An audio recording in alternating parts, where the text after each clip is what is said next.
मित्रों, नमस्कार। मैं डॉक्टर हरिवंश पांडे आप सभी का स्वागत सत्संग चैनल पर करते हैं।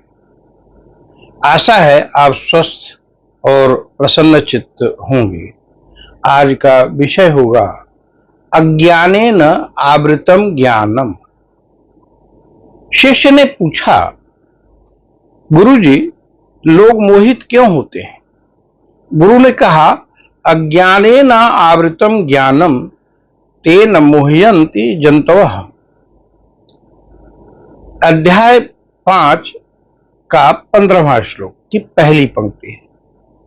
भाव है, ज्ञान अज्ञान से ढक गया, इसलिए लोग मोहित हो रहे हैं। जो मित्र नए हों उनसे अनुरोध है कि चैनल को सब्सक्राइब कर दें, लाइक, शेयर और कमेंट भी करें। अब प्रश्न है कि ज्ञान किसे कहते हैं? यह ढकता कैसे है? मोहित होना क्या है?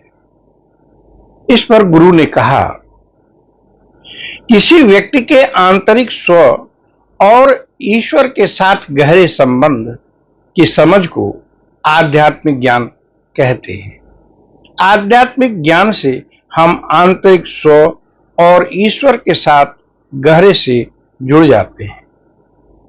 ज्ञान वह है जो हमें बताता है कि सर्वत्र ईश्वर ही है, उसकी सत्ता के अतिरिक्त कुछ भी नहीं है। इस सोच के विपरीत अज्ञान है। विपरीत क्या होगा? जब हम स्वयं को कर्ता समझ हर चीज, हर कार्य को स्वयं से बांध लेते हैं तो कहा जाता है अज्ञान का पर्दा पड़ा है। इससे फल की इच्छा से जुड़कर हम बंध जाते हैं। रहना चाहिए कैसे? पद्म पत्र और जल की मेल की तरह निर्लेप रहें। जैसे ब्रह्म निर्लेप रहता है, वह परमात्मा न करता है, न कर्तापन को उत्पन्न ही करता है। अज्ञान से बंधना ही मोहित होना है। अब शिष्य ने पूछा, क्या वह परमात्मा यानी विभु हमारे पाप को ले लेता है और हमारे पुण्य ग्रहण करके अच्छे फल देता है? यहां पर गुरु ने स्पष्ट किया, नादत्ते कश्चित् पापम न चैव सुकृतम विभु। गीता अध्याय 5 के 15वां का दूसरा श्लोक, दूसरी पंक्ति। वह परमात्मा किसी के न पाप को न पुण्य को ही ग्रहण करता है। तो जो लोगों में भाव होता है कि यज्ञ याग आदि से अपने सुकृत भगवान को अर्पित करेंगे, यह कर्तापन का भाव अज्ञान ही है। संसारी जन का मैं खाता हूं, खिलाता हूं आदि यह मोह अर्थात अज्ञान ही है। तो निष्कर्ष हुआ कि वह ज्ञान में प्रतिष्ठित हो और सारे शोक मोह से मुक्त होकर परमानंद में रहे, ऐसा भाव है।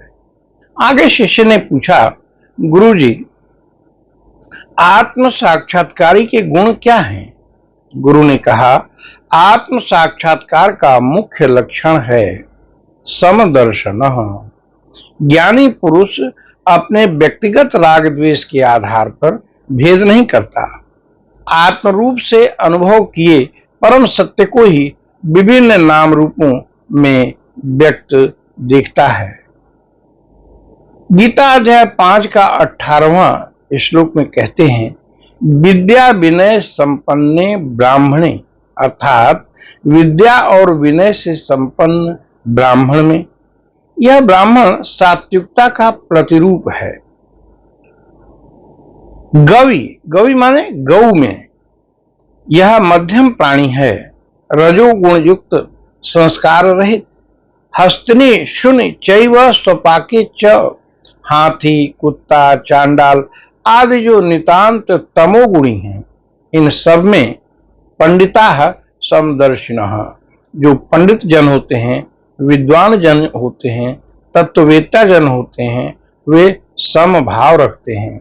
भाव है कि शरीर कोई भी हो, किसी गुणों वाली हो, सर्वत्र परमात्मा दर्शन करना ही ज्ञान है।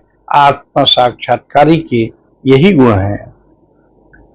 जो माम पश्यते सर्वत्र सर्वं च मयि पश्यति तस्याहं न प्रणश्यामि स च मे न प्रणश्यति। अर्थात जो मुझे सर्वत्र देखता है और सबको मुझ में देखता है, हे अर्जुन, उसके लिए मैं नहीं छिपता हूँ। तो हम अपनी वाणी को यहीं विश्राम देते हैं। आइए भगवान का नाम लेते हैं। हरि ओम तत्सत, हरि ओम तत्सत, हरि ओम तत्सत।